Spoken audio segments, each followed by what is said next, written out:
During a recent interview with ABC News, Liz Chaney refused to give an answer about whether or not she was considering running for president in 2024.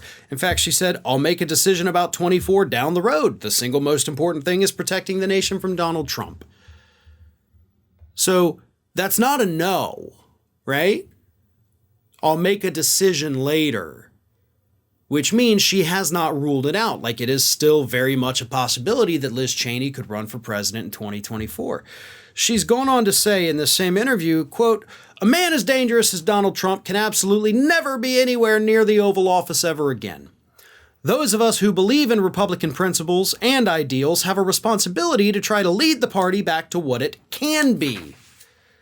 I'm going to stop you right there, Liz, because you ain't ever taking the Republican Party back. The Republican Party has made its choice. It's the party of Trump. You have to come to terms with that. But I will say this, there is actually a way that you, Liz Chaney, can single-handedly prevent Donald Trump from ever becoming president of the United States ever again. And it's actually pretty easy. All you have to do, Liz, is run for president. But there is a caveat. You don't get to run for president as a Republican. See, right now, Liz Chaney is most likely going to lose her House seat. She is trailing in the polls to the Trump-backed challenger, so she's probably going to get voted out. She's probably not going to win this primary. Liz Cheney's career in Congress, at least for the moment, is going to be finished. This will, she'll leave office with Kinzinger at the end of this year, and Madison Cawthorn, but that's because he lost. Kinzinger retired. So, Liz, you will have all of your political connections, all your family connections, through the Cheney name. All you have to do is run for president in 2024 as an independent. This was actually a concept that I spoke about recently on the Ring of Fire podcast with Heather Parton from Salon.com. If Liz Chaney were to run as an independent, she would be able to siphon off just enough votes from the Republican Party to ensure a Democratic Party victory. Now, Liz Chaney is not a Democrat. She made it clear in that statement that I read. She wants a strong, robust Republican Party, get it back to what it was.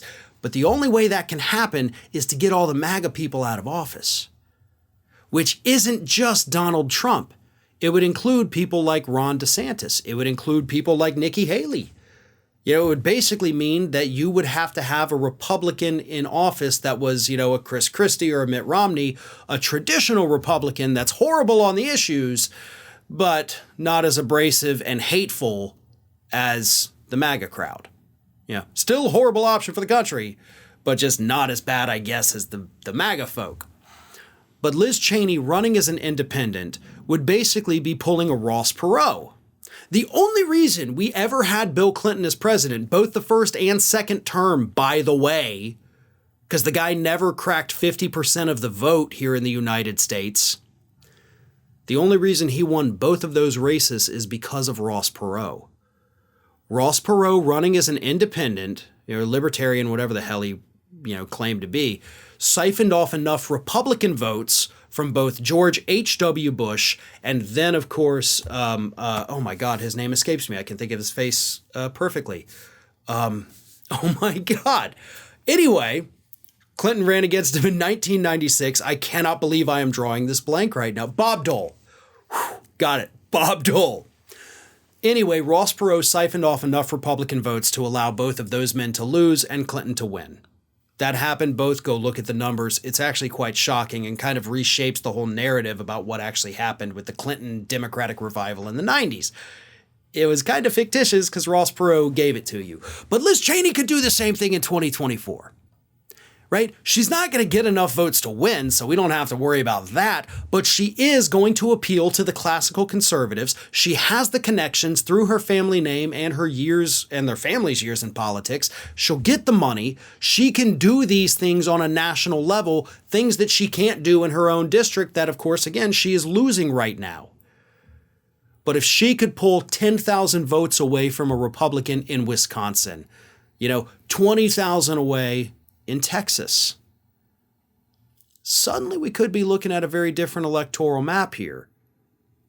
So Liz Chaney could put her money where her mouth is and basically sacrifice herself by running a sham campaign, and I don't want to call it that. A sham campaign will combine it and call it a champagne, right? Because that's what it would be. But if you did that, you could prevent either Donald Trump or the next MAGA freak from becoming president of the United States, and you just might, through this self-sacrifice, save that Republican Party that you love so much. It's a pretty easy concept. Question is, would she actually do it? Guess we'll have to wait and see. Hey everyone, this is Aspen. And did you know that for the low cost of $0 per day, you can subscribe to the Fair and Balanced YouTube channel? We also encourage you to like, comment, and share, but again, click that subscribe button and help Aspen not be so grumpy.